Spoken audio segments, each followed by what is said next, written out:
Assalamualaikum warahmatullahi wabarakatuh. Selamat datang di Erwin Story. Halo teman-teman, gimana kabarnya? Semoga kalian baik-baik saja ya. Kali ini aku akan menceritakan sebuah cerita yang ditulis oleh Tufing. Seperti biasa, nanti link sumber aku taruh di kolom deskripsi jika kalian ingin membacanya sendiri. Cerita ini menurut aku cukup menyeramkan. Jadi jangan tunggu lama-lama lagi ya. Cari posisi yang nyaman, rebahkan badan, selamat mendengarkan.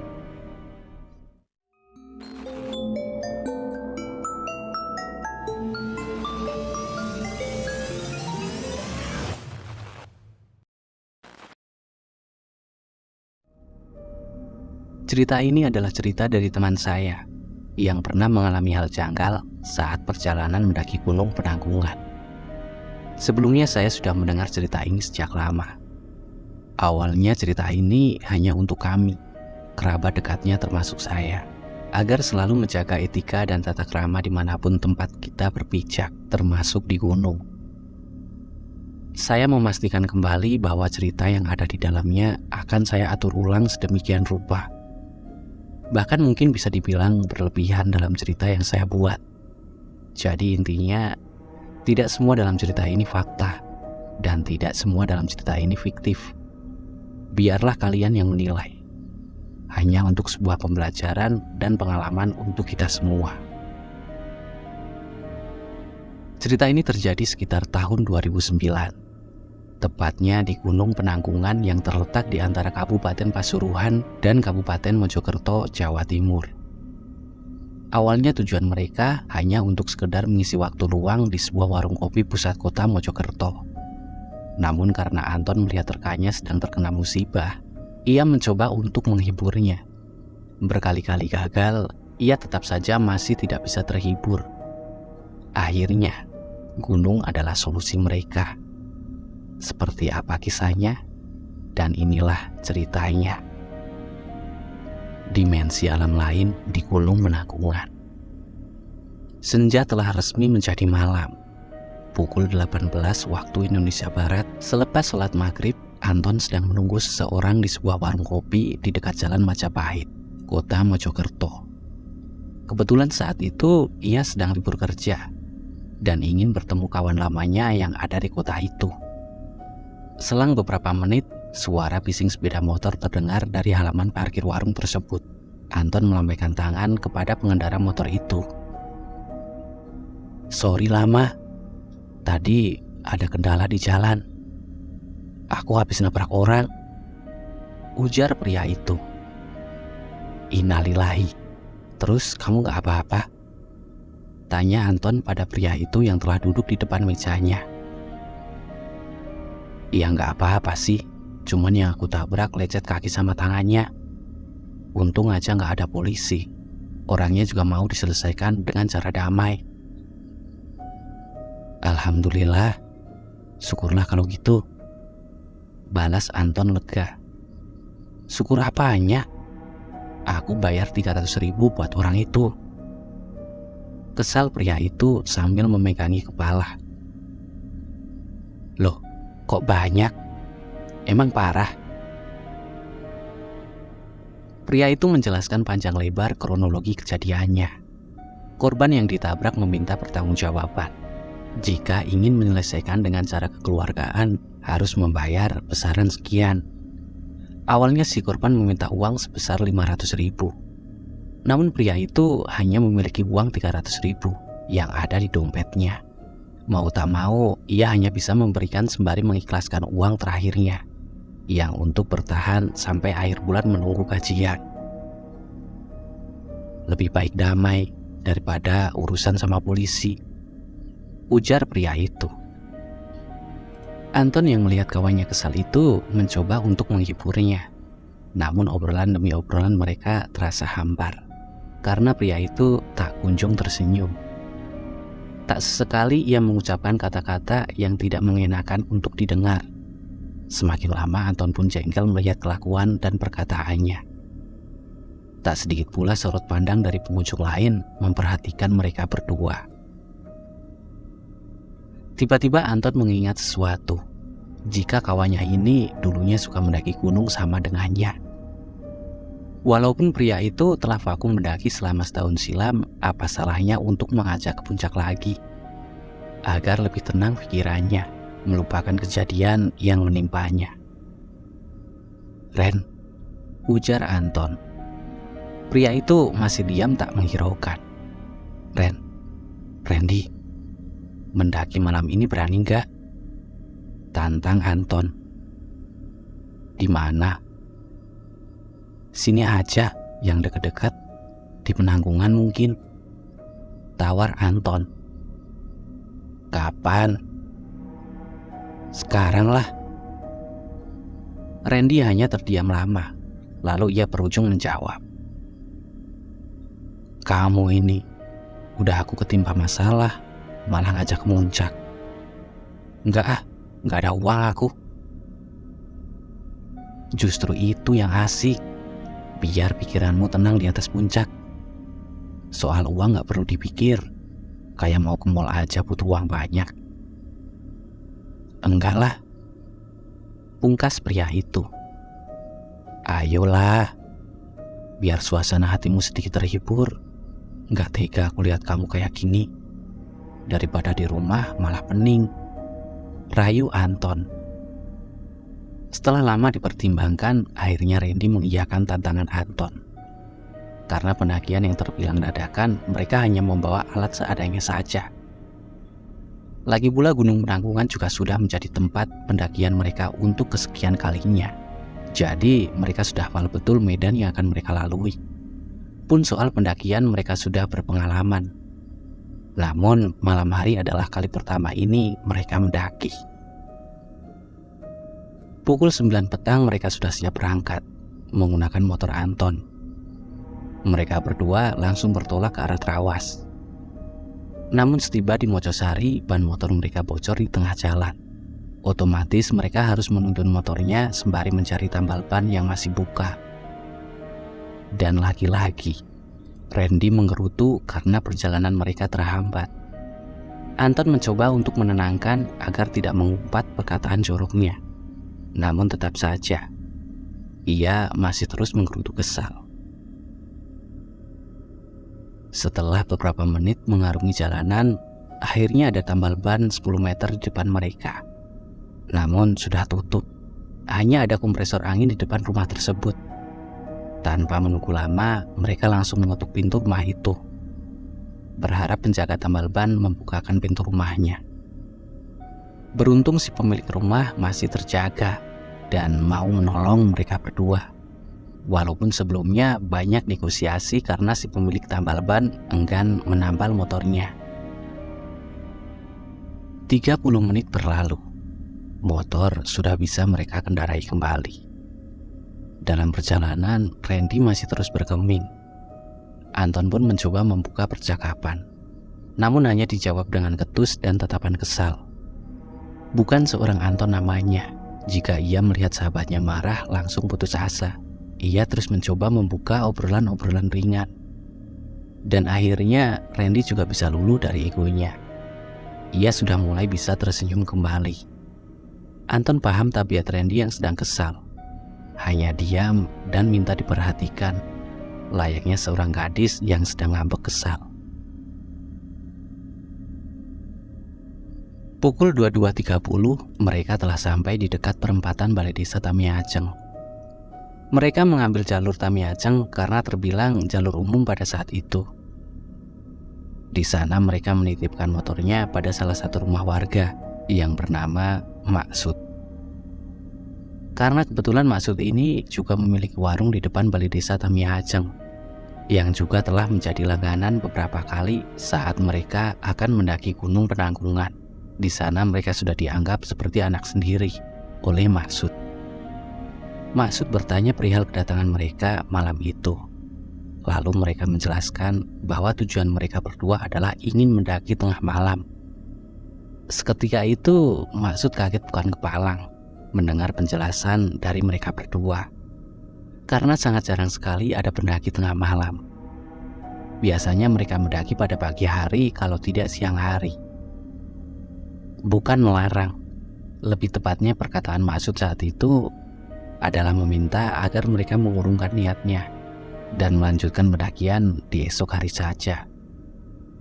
Tidak ada alasan jelas dari wanita parubaya itu.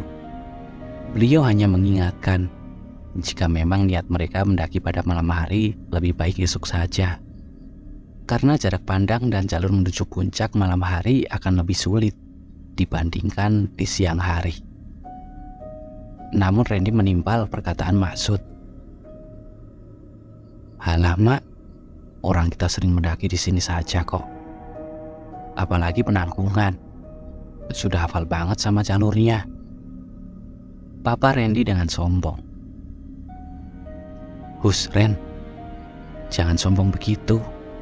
Jaga perkataanmu," tungkas Anton yang sepertinya ia mulai terasa dengan perkataan dari Maksud. "Bukan begitu nak, emak cuman khawatir. Tapi kalau tetap ingin naik juga nggak apa-apa. Tetap berdoa saat di dalam alas ya. Semoga nggak ada apa-apa. Monggo dihabiskan dulu suguhannya," sahut Maksud sembari mempersilahkan suguhan yang disajikan. Setelah beberapa obrolan ringan dengan Maksud, mereka berdua berujung pamit untuk segera naik ke puncak penanggungan. Sebelumnya mereka dibekali oleh Maksud 4 mie instan dan 2 botol air mineral 1,5 liter untuk jaga-jaga jikalau lapar di tengah alas gunung. Saat perjalanan, Anton mulai merasa tidak enak untuk melanjutkan perjalanan mereka. Bahkan hal aneh pertama yang mereka temui pada saat berjalan melalui perkampungan dan akan masuk ke alas gunung, mereka melihat banyak orang sedang bermain kartu di pos kamling terakhir sebelum masuk alas penanggungan. Kebetulan jaga pos tersebut berhadapan dengan makam kampung di sana. Tapi saat itu Anton tidak sadar jika di pos tersebut banyak orang bermain kartu. Yang tahu jelas hanya Randy. "Nyuwun sewu," ujar Randy permisi sambil membungkuk. Anton hanya terdiam keheranan. Mungkin karena melewati makam, Randy menunduk permisi. Kemudian Anton berujung mengucap, "Assalamualaikum." Setelah jarak sekitar 50 meter mereka berjalan melewati tempat itu, Randy bertanya pada Anton, "Kamu tadi kenapa mengucap salam?" "Lah, kamu juga kenapa bilang permisi?" ujar Anton menyelah. "Bukannya karena kita lewat makam tadi, jadinya kamu bilang permisi. Aku ya ikut mengucap salam lah," sambung Anton. Randy menepuk jidat. "Lah mata kamu gak lihat apa? Banyak orang sedang bermain kartu remi di pos depan makam tadi. Maksudku tadi permisi buat orang-orang di situ, bukan di makam," paparnya. "Matamu sendiri yang gak lihat. Dari tadi di pos gak ada orang," jelas Anton tak terima. Kemudian Randy menoleh ke belakang. "Loh, jancok. Kok tiba-tiba sepi, Ton? Terus yang aku lihat tadi siapa?" ucapnya lirih. "Ren, jangan bercanda Ren. Kita baru sampai sini loh." "Sumpah Ton, aku gak bercanda. Tadi orang-orang pas aku sapa juga pada tertawa semua, terus menyapa balik ke kita." Anton melihat wajah Randy memang terlihat sangat serius dan tegang. Udah, setelah ini jaga perkataan. Jangan suka ngomong sembarangan," ujar Anton melerai perdebatan. Walaupun saat itu bulu kuduknya juga sedang berdiri ketakutan. Mereka terus melakukan pendakian, meskipun dengan rasa takut dari diri Anton. Ia enggan mengajaknya kembali, karena jika itu terjadi, maka reputasinya sebagai lelaki akan tercoret habis-habisan di depan Randy. Anton yang menantang, masa iya dia sendiri yang mengurungkan? Dalam perjalanan pendakian, tak ada satupun pendaki yang berpapasan dengan mereka. Mana ada orang mendaki di tengah malam seperti ini. Randy yang terus bernyanyi dalam perjalanan mencoba untuk menghibur dirinya di tengah gelapnya lintasan yang mereka lewati. Ternyata benar kata Maksud. Perjalanan malam hari akan terasa lebih berat dibandingkan siang hari. Pandangan pun hanya tertuju pada sinar headlamp yang mereka pakai. Benar, berat sekali, seperti apa yang Anton rasakan saat ini. Tiba-tiba geraknya terasa sangat berat untuk berjalan, seperti ada yang ia gendong. Padahal dalam tas karir Anton hanya ada sleeping bag, tenda, dan matras saja. Selebihnya tak ada apapun. Sedangkan untuk 2 botol minum dan 4 mie instan ada di karir Randy. Kemudian Anton memanggil Randy yang sudah terlihat semakin menjauhinya ke atas. Randy, pekik Anton. Randy tetap tak menghiraukan. Ia tetap berjalan sambil bernyanyi dengan lantang. Anton mencoba untuk berteriak sekencang-kencangnya. Namun Randy tak mendengar. Perlahan suara nyanyian Randy menghilang perlahan. Sementara dari sisi Randy, ia merasakan seperti ada yang memanggilnya dari belakang. Namun suaranya halus. Ia selingukan ketika melihat ke belakang tak ada Anton di belakangnya. Padahal sedari tadi Randy merasakan keberadaan Anton hanya berjarak beberapa senti di belakangnya. Kemudian ia melihat sorot lampu kecil di bawah, seperti kunang-kunang. Tapi juga seperti headlamp milik Anton. Kemudian ia mencoba untuk menghampirinya. Semakin Randy mendekatinya, sorot lampu itu semakin turun ke bawah. Sejenak langkahnya terhenti. Sinar itu berputar kemudian berhenti. Berkali-kali seperti itu. Randy heran. Ia mencoba untuk memastikan bahwa itu adalah Anton. "Ton, ngapain kamu muter-muter di situ? Cepetan naik," pekik Randy. Namun tak ada jawaban. Sinar itu hanya bergeser ke kiri dan ke kanan seperti mengisyaratkan gelengan kepala. Randy yang kesal melihat tingkah laku aneh itu akhirnya turun ke bawah dengan cepat, menghampiri sinar yang dikiranya itu Anton. Saat jarak sudah semakin dekat, sinar itu justru terbang ke atas, mengeluarkan asap di atas kepala Randy, kemudian perlahan menghilang. Namun tak terlihat sosok apa yang ia lihat. Yang jelas, ia tak bisa berucap apa-apa. Randy terdiam 1000 bahasa, dan kemudian segera kembali ke atas. Seketika ia memutarkan badan, tubuhnya menabrak punggung seseorang. "Bruk, jancuk!" Sontak perkataan pertamanya tak sengaja terlontarkan dari mulut Randy. "Kamu dari tadi kemana aja sih? Kok tiba-tiba di depanku?"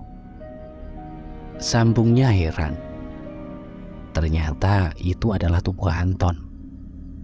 Ia juga menoleh ke arah Randy seraya berkata, "Sebentar, bukannya kamu tadi udah di atas ya?" Balas Anton yang juga kebingungan. "Aku dari tadi teriak panggil kamu, tapi kamu malah makin jauh nggak kelihatan." Anton melengkapi perkataannya. "Aku tadi lihat sinar di bawah. Aku mikirnya itu sinar dari headlamp kamu. Pas aku mendekat, malah terbang ke atas. Ya aku takut lah. Terus mau balik naik ke atas, ternyata kamu udah di depanku." Jelas Randy. "Tadi aku juga ngerasa berat banget di karirku. Padahal sejak perjalanan tadi enggak begitu berat." Anton juga menjelaskan. Belum selesai perdebatan mereka, beberapa menit kemudian terdengar suara seperti seorang wanita yang berbisik. Namun terdengar jelas, sangat jelas sekali, sampai Anton menepuk punggung Randy. Dengar nggak? Iya, aku tadi juga dengar suara ini. Jelas Randy. Mereka berdua sejenak terdiam. Tak lama suara itu kembali lagi. Namun lebih jelas. Seperti sedang memanggil seseorang. Suaranya seperti, "Hai." Jelas sekali terdengar di kedua telinga mereka. "Nyuwun sewu mbah, putune mung badhe lewat." "Permisi mbah, cucunya hanya ingin lewat," ujar Anton menggunakan bahasa Jawa halus. "Udah Ton, gak perlu takut," sambil menepuk pundak Anton. "Kalau kita takut, malah tersugesti sendiri nanti. Kita di sini nggak ganggu kan?" Ujar Randy menguatkan hati Anton. Walaupun saat itu juga Randy sedang gemetar ketakutan betul. Anton hanya mengamini, namun dengan syarat ia berada di depan Randy. Beberapa waktu berlalu dan beberapa suara-suara aneh mereka acuhkan.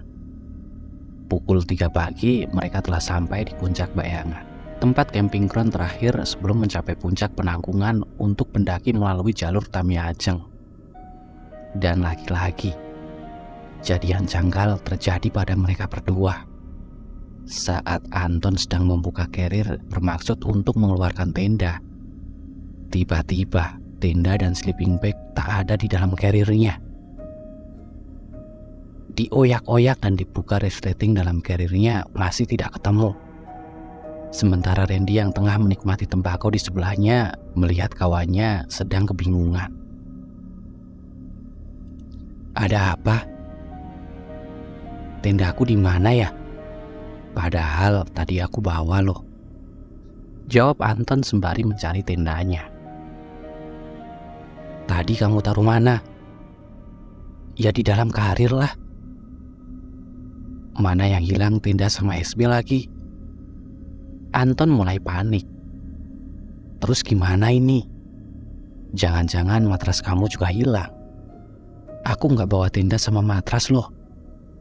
Kalau matras ini ada, tapi tenda sama SB ku nggak ada. Aneh.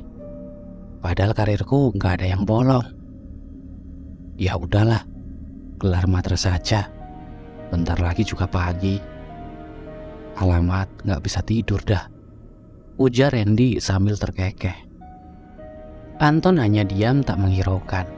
Ia masih sibuk mencari sleeping bag dan tendanya. "Udahlah, nggak usah dipikir. Tadi kamu bilang mau menghibur aku di sini. Malah kamu sendiri yang panik," ujar Randy meledek. Mendengar perkataan Randy, ia jadi teringat janjinya tadi.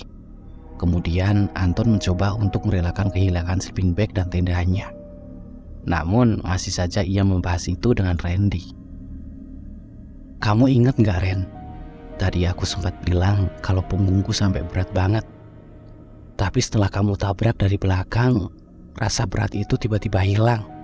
Terus jadi enteng banget di belakang punggungku," ujar Anton menjelaskan panjang lebar. "Jadi kamu nuduh aku yang ngambil?" tungkas Randy. "Enggak begitu Ren. Tapi..." Belum selesai menjelaskan, Randy menimpal. "Tapi apa?" "Udahlah, kamu nuduh aku kan?" bentaknya. "Ren, aku nggak nuduh. Cuman di sana tadi ada hal yang janggal." Terus, belum selesai menjelaskan, terdengar suara dari atas, seperti suara wanita mengendus-endus kelelahan. Mereka berdua pun mendengarnya. Kemudian disusul dengan suara teriakan seorang pria, seperti sedang memanggil, "Hoi!" Karena mereka berpikir ada orang lain di atas, Randy menyahut panggilannya, "Woi!" Kemudian suara itu hilang. "Woi, ada orang di sana," pekik Randy memastikan kembali. Tiba-tiba hawa menjadi sangat dingin. Mungkin karena mereka tidak memakai tenda dan sleeping bag di sana. Tapi saat sebelum suara itu ada, mereka tidak merasa dingin.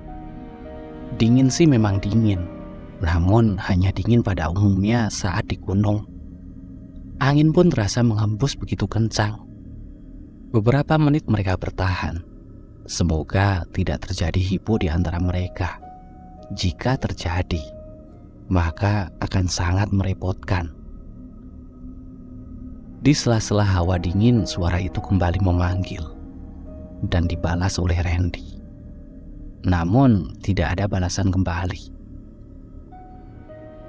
Karena hari mulai terang, matahari sudah mengintip dari ufuk timur. Mereka beranikan diri menghampiri sumber suara yang ada di atas.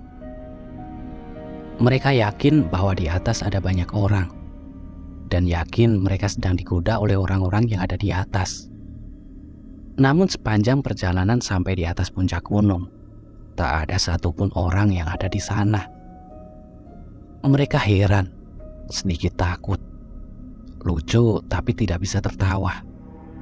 Keduanya hanya bertatapan dan menggelengkan kepala. Pagi sedang berangkat menuju siang. Berjam-jam telah mereka lalui di atas gunung. Selama perjalanan turun tidak ada kejadian aneh seperti malamnya. 4 mie instan tetap ada di dalam karir Randy. Hanya 1 botol saja yang mereka tengguk saat perjalanan semalam. Mungkin karena tidak sempat ada pikiran untuk makan. Yang ada hanya rasa dihantui oleh perasaan takut dan penasaran. Waktu menunjuk pukul 11 siang. Mereka telah sampai di rumah Maksud. Setelah menikmati sarapan siang di warung Maksud, mereka bermaksud pamit undur diri dan mengembalikan 4 mie instan dan 1 botol air mineral yang telah beliau berikan semalam. Halah, nggak usah lah nak, dibawa saja, dimasak di rumah, ujar Maksud. Tapi mak, kami sudah banyak merepotkan Maksud dari semalaman, balas Anton. Sudahlah, kalian sudah jadi langganan di sini, jelas Maksud. Sering-sering kesini ya, biar sambung silaturahminya, imbuhnya. Terima kasih banyak mak. Iya, kalau ada waktu lagi kami pasti kesini, sahut Randy tersenyum. Anton lega melihat rekannya bisa kembali tersenyum dan melupakan kejadian 300 ribunya. Kemudian Anton mengambil motornya yang ada di dapur rumah Maksud. Sontak mata Anton terbelalak kaget melihat sleeping bag dan tendanya ada di atas motor. Loh, kok SB sama tendaku di sini ya mak? Ujar Anton sembari menunjuk ke arah jok motornya. Perasaan dari semalam ya memang ada di atas jok mas, sahut seorang pemuda anak Maksud yang baru saja keluar dari kamar mandi. Lah, gitu nuduh aku semalam, semprul, timpal Randy. Anton hanya bisa diam tak berucap. Ia bingung harus berkata seperti apa. Padahal jelas-jelas ia ingat betul kalau malam itu sudah siap dan telah masuk ke dalam karirnya. Ia juga merasakan bobot yang cukup terasa di punggungnya saat ia mendaki. Lalu Randy menepuk pundaknya. Udahlah, lupakan. Yang penting hari ini kita masih di sini dan selamat, ujarnya tersenyum. Kemudian Anton membalas senyumannya. Dalam perjalanan pulang, mereka saling menertawakan satu sama lain, mengingat kejadian aneh saat petualangannya semalam. Mungkin satu saat tantangan itu akan kembali mereka lakukan pada gunung-gunung lain yang berbeda. Karena gunung bukanlah musuh, tapi sahabat untuk manusia. Walaupun di sana banyak makhluk yang tak kasat mata, kita sebagai manusia tidak bisa semena-mena menolak kehadirannya. Kita harus tetap menerimanya. Asal kita tidak mengganggunya, mereka pun tidak mengganggu kita. Karena di bumi ini bukan hanya untuk manusia, tapi untuk seluruh makhluk dari ciptaannya.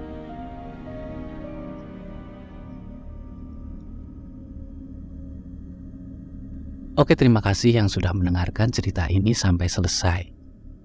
Gimana menurut kalian? Jika kalian ada cerita-cerita mendaki gunung atau semacamnya, boleh deh nanti DM di Instagram aku. Insya Allah aku bacakan. Aku Erwin, sampai ketemu di cerita selanjutnya. Jangan lupa like, share, dan subscribe ya. Terima kasih.